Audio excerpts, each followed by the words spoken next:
दोस्तों, आज हम लेकर आए हैं एक और नई कहानी। आप इस पूरी कहानी सुनने के लिए अभी वीडियो को लाइक करें, चैनल को सब्सक्राइब करें और नोटिफिकेशन बेल को दबाना न भूलें। 2 दिन पहले मैंने एक बहुत ही खूबसूरत बेटी को जन्म दिया। हमारे घर में चारों ओर खुशी का माहौल था। मेरे पति और मेरी सास बहुत खुश थे क्योंकि ये उनके घर की पहली खुशी थी। और मेरे पति ने मुझे बताया था कि 4 साल बाद उनके पिता घर वापस आ रहे हैं। ये सुनकर मेरी सास की खुशियों का कोई ठिकाना न रहा। मैं कमरे से उठकर बाहर आई ही थी ताकि आने वाले मेहमानों को पानी पिला सकूं कि अचानक घर का दरवाजा खुला और कोई अंदर आया, जिसको देखकर अंदर बैठी काफी औरतों ने घूंघट कर लिया। बाहर से आने वाला शायद कोई मर्द था। मेरी सास और अर्जुन गेट की तरफ तेजी से जा रहे थे। उस व्यक्ति ने सबका ध्यान अपनी तरफ कर लिया था। मैंने भी उसको देखा तो पानी भरे गिलास मेरे हाथों से छूट गए और मैं ऊपर से नीचे तक कांप गई। फिर अर्जुन ने मुझे बुलाया और बोला, ये मेरे पिताजी हैं जो कि पुलिस में हैं और इनकी पोस्टिंग दूसरे शहर में थी और पिताजी के काम की वजह से इन्हें पर घर आना बहुत कम होता है। अर्जुन के पिताजी ने मेरी तरफ देखा और मेरी तारीफ की, बहुत अच्छी बहू है। लेकिन मैं अर्जुन के पिता से पहली बार नहीं मिल रही थी। अब से 5 साल पहले मेरे पिता ने मुझे अपने नशे की लत के कारण किसी कोठे पर बेच दिया था। लेकिन उसी रात उस कोठे पर पुलिस की रेड के कारण मेरे साथ कुछ गलत न हुआ। लेकिन पुलिस कोठे की सारी लड़कियों को उठाकर पुलिस स्टेशन ले आई थी, जिनमें मैं भी थी। बाकी सभी लड़कियां तो बिना डरे खड़ी थी, लेकिन मैं बहुत डरी, सहमी और रो रही थी कि इतने में एक लेडी पुलिस ने मेरे सिर के बाल पकड़े और मुझे थप्पड़ लगाया और बोली, रोने का नाटक करती है, चुपचाप खड़ी रहा। लेकिन मैं उनसे बोलती रही कि मैं बेकसूर हूँ, मैंने कुछ नहीं किया। लेकिन उसने मेरी एक न सुनी। कुछ देर के बाद बड़े साहब आ गए और मुझे रोता देखकर उन्होंने मुझसे बात की और मैंने उनको वही कहा कि मैंने कुछ नहीं किया, मैं बेकसूर हूँ। खैर, उन्होंने मुझे कहा कि तुम रोना बंद करो, हम तुम्हें कुछ नहीं करेंगे और कहा कि तुम बेफिक्र रहो, मैं तुम्हें अपनी माँ और पत्नी के पास लेकर चलूंगा, तुम मेरे घर पर ही रहना।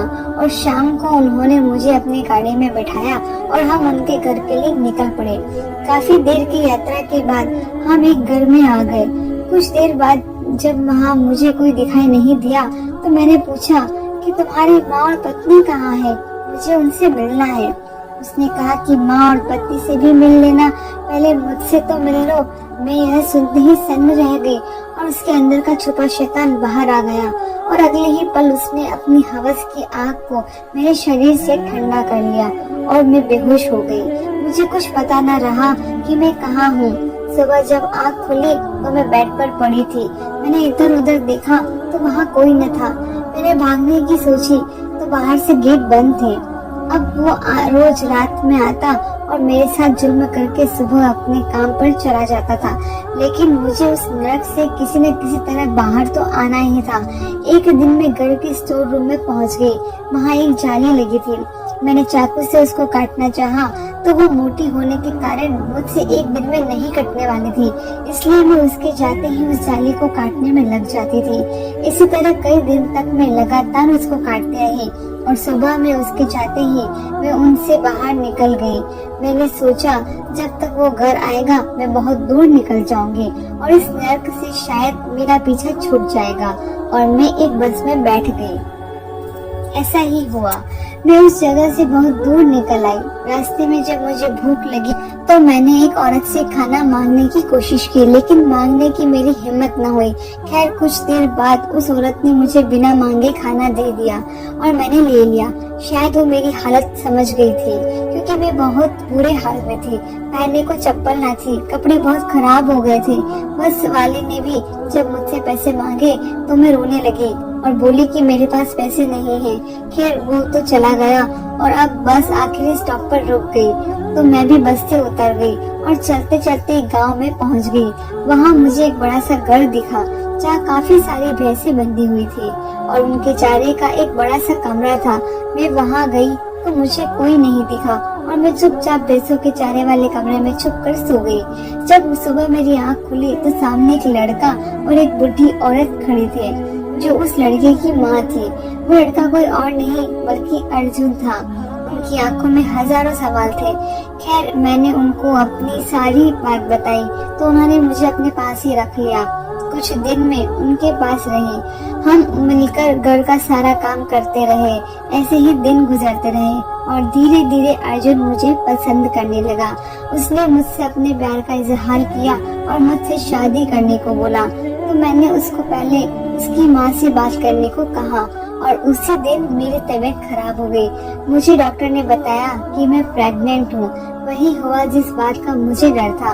इतनी दूर आने के बाद भी उस शैतान के साए ने मेरा पीछा नहीं छोड़ा था। मैंने ये बात किसी को नहीं बताई।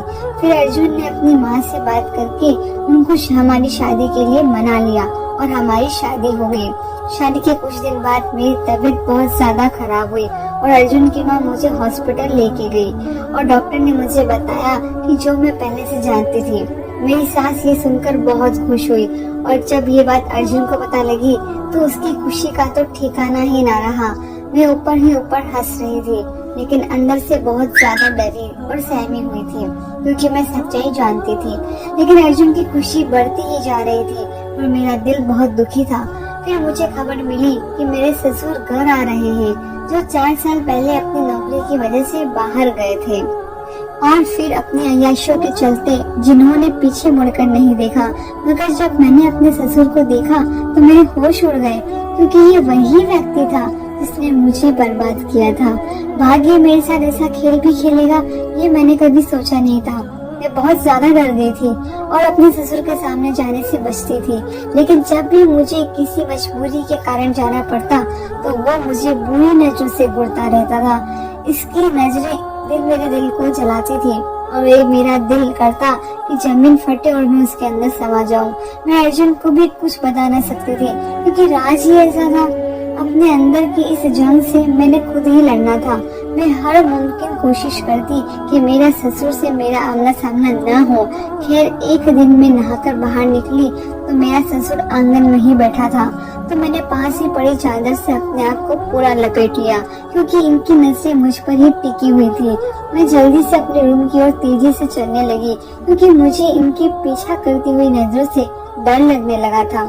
और रोज की तरह जब भी मैं इस रात भी अपनी बेटी के लिए दूध गर्म करने रसोई में गई, मुझे लगा कि मेरे पीछे कोई खड़ा है। मैंने जैसे ही पीछे मुड़कर देखा तो सामने अपने ससुर को देखकर ऐसा लगा जैसे मेरे प्राण ही निकल गए हो। मैं पूरी तरह ठंडी पड़ गई और वो मुझे देखकर शैतानी हंसी से मुस्कुराता रहा था। तुम क्या समझती हो मेरे घर की बहू बनकर रहोगी और मैं तुम्हें इतनी आसानी से छोड़ दूंगा? मैं जानता हूँ कि तुम यहाँ मेरे बेटे से मैंने जो तुम्हारे साथ किया उसका बदला लेने आई हो। बताओ ये बच्ची किसकी है? मैं जानता हूँ कि तुम जैसी औरतें कभी भी एक मर्द के साथ नहीं रह सकती। इसकी बातें सुनकर मुझे बहुत गुस्सा आ रहा था लेकिन मैंने अपने आप को शांत किया और अपने रूम की तरफ जाने लगी। लेकिन मेरे बेशर्म ससुर ने मेरा हाथ पकड़ लिया और कहा कि तुम ऐसे नहीं जा सकती, तुम्हें मेरी बातों का जवाब देना ही होगा। आज मैं तुमसे सारा हिसाब चुकता करूंगा। अगर तुम ये सोच रही हो कि मैं ये बात किसी को नहीं बताऊंगा तो तुम्हारी ये गलतफहमी है। मैं तुम्हें आखिरी मौका दे रहा हूँ। तुम यहाँ से चली जाओ और अपनी इस गंदगी को भी अपने साथ ले जाओ। मैं एक बाजारू औरत को अपने घर की इज्जत नहीं बना सकता। ये बात सुनते ही मेरा सब्र का बांध टूट गया और मैंने अपने ससुर को एक जोरदार थप्पड़ लगा दिया। मेरी आंखें गुस्से और जज्बात से नम थी। शर्म आनी चाहिए तुम्हें ऐसी बात करने में। मुझे यकीन नहीं होता कि अर्जुन तुम्हारा बेटा है।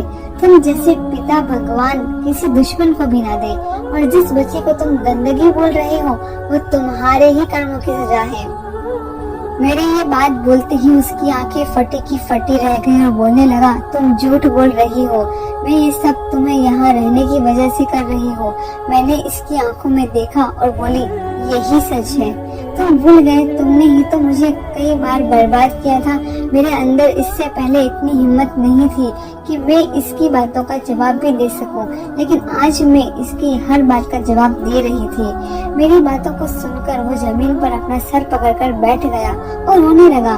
वो एकदम पागल सा हो गया था, मगर उसकी ये हालत देखकर मुझे जरा भी फर्क न पड़ा।